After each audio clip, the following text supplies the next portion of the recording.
Access to care is critical when it comes to meeting youth mental health needs.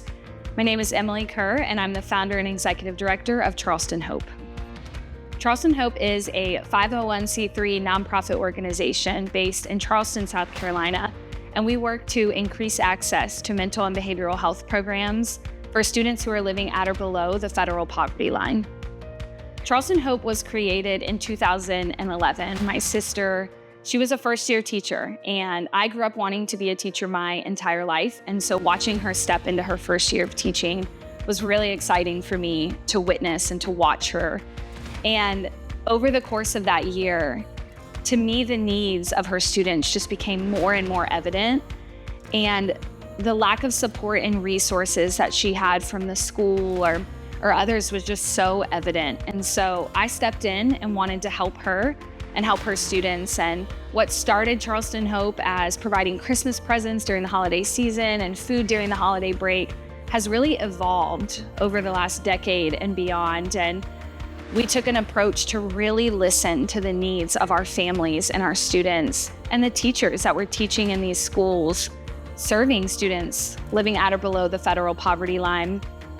We've just evolved our programs, and now we get to focus on providing mental and behavioral health programs in schools and in communities. And we believe that if we can start early and meet a child's mental health needs, they are going to have the tools they need to feel equipped to thrive now and later on in life.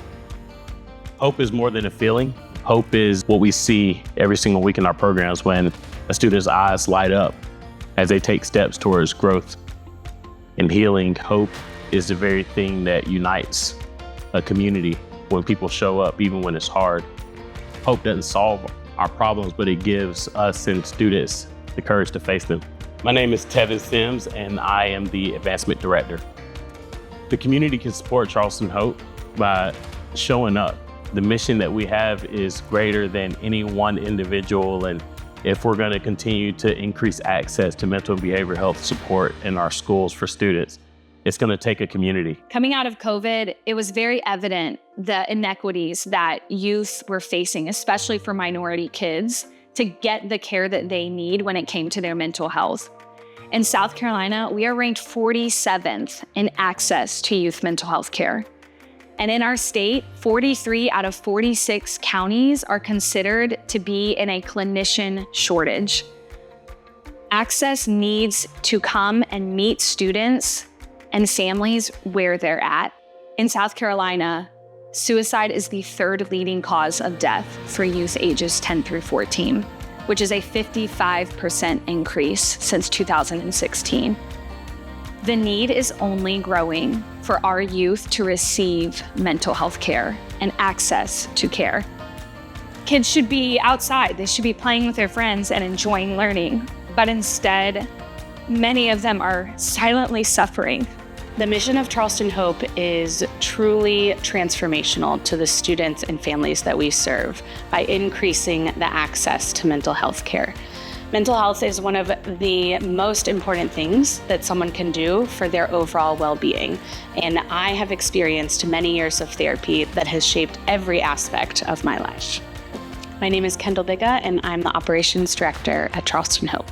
Hope means meeting our students, families, and communities where they're at and ensuring that they know that the circumstances that they're experiencing do not determine the potential for their future.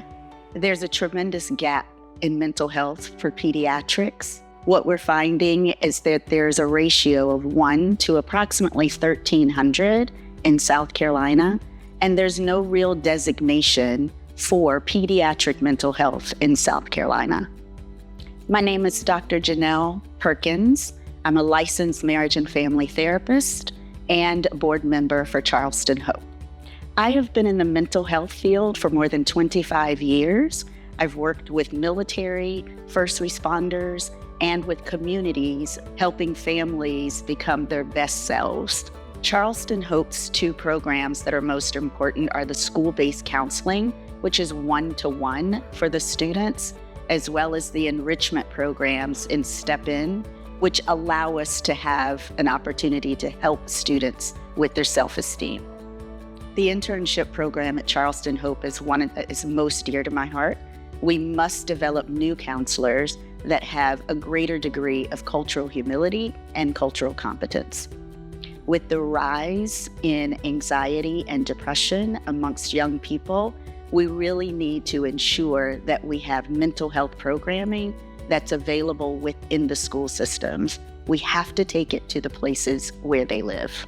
I can sit here all day and talk about all the things that we've been able to accomplish, but at the end of the day, it's just really rewarding when you're able to come to this, community and come to a group of like-minded people that can just come together and try to solve this big problem. Because as clinicians, our whole goal is to help people, right? That's why we went into this profession. My name is Jordan Zimmerman. I am a clinician at Charleston Hope. I am a licensed counseling professional associate. Yeah, if you have a child that's struggling,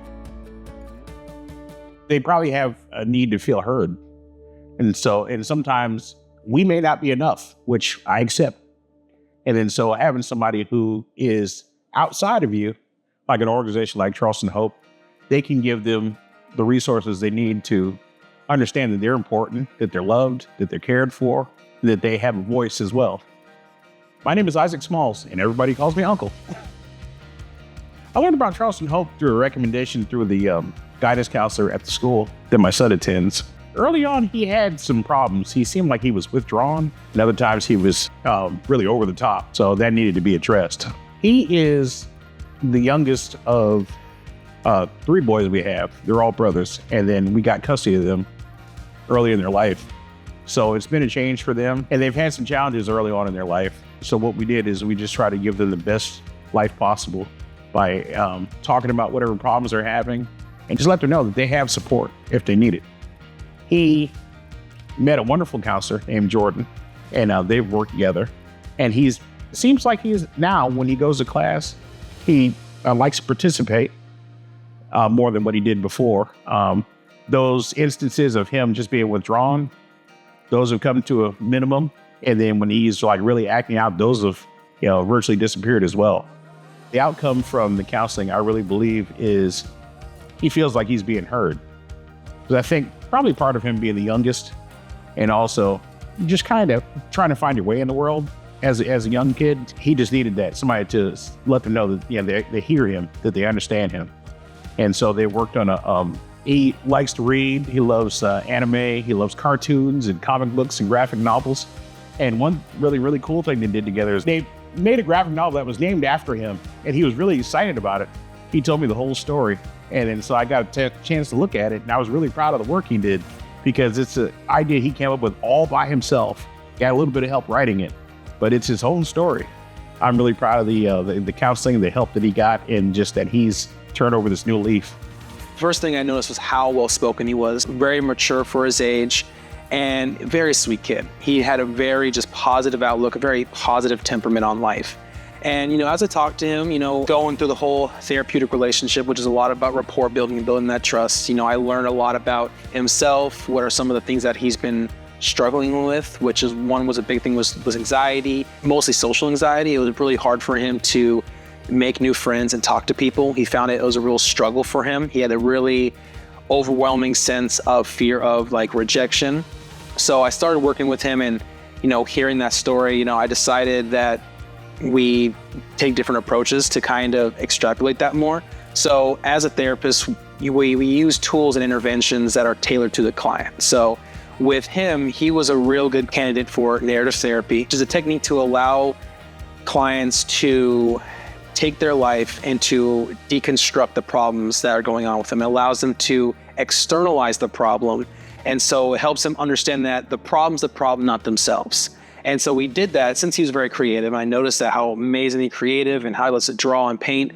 It just made sense to have him create his own story, which in the case of superheroes, because he's a huge hero buff, right? So we decided that we were just going to create a hero that reflects him. So he was, even though I might have been able to help him create the actual digital comic book copy, he made the story himself. He was able to create the characters, create the setting, and overall the plot and the theme, right? Because every story has to have a good theme. And, his whole theme was, perseverance, integrity, courage, which are all things that he has been striving to emulate and to practice in his own life. So I mean, for that, it was one of those, you don't get a lot of those stories, but that was the most like just eye-catching and most rewarding ones. The change that I saw was very adamant, just from his ability to, his creativity and his curiosity of like feelings and emotions and how to better regulate them was the most like profound thing to me. I'll see these things and you see that change come up to you and he's like, I can't wait for the next session. I can't wait to, continue the story. The thing that was great about him getting the counseling like at school, sometimes it seems like when you have to pull a kid out of school and take them to a counselor across town, it just feels rushed. And sometimes when you get to the counseling, I don't know if they really get everything out of it. So you have a more relaxed environment where the counselor shows up and they spend the time together with them, and then they have these just really heartfelt sessions. And I really think they get more out of it by having this localized one-on-one care. I would tell anyone who's struggling with mental health that it's okay. I know sometimes it can feel like you're drowning or there's no hope for your child or your loved one, but there is. There's programs like Charleston Hope, there's therapists, there's real help out there. Don't be afraid or ashamed to get the help because it really does make a difference. My name is Sheena Lewis and my daughter does grief therapy through Charleston Hope. I learned about Charleston Hope through Ms. Kay. She ran a program at Mitchell Elementary called Step In. And I loved the work that I was seeing that she was doing with the girls, and I knew that I wanted my daughter to be a part of that. Behaviors I saw in my daughter, a strong sense of anxiety, self-worth. She would ask me, Mom, am I a good friend?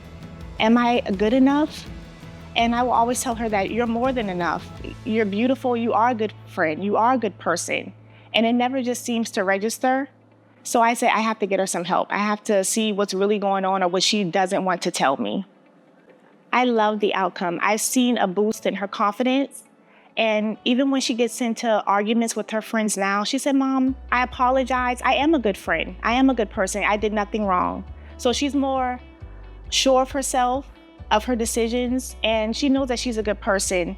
So I love that. I love her confidence and to see her be her authentic self. My main reason for getting her into therapy was the death of her father. In 2018, she lost her father to drinking and driving. And I just can sense that she needs a father figure. And I know that I can't be that because her dad, he would teach her that she is beautiful, that she is important, that she, things like that. And I can't always fix it. So I'm just very grateful for you guys.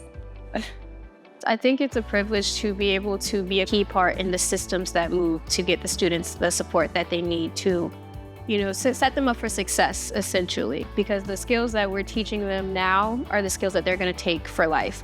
And implementing them by working with their teachers to go in the classrooms, to do observations, to say, hey, how is so-and-so doing, and what we can do as Charleston Hope as an organization to support the teacher, to support the students by working with the schools to be a cohesive part in the child's life. Hi, I'm Armandra Singleton, and I'm a care coordinator for Charleston Hope.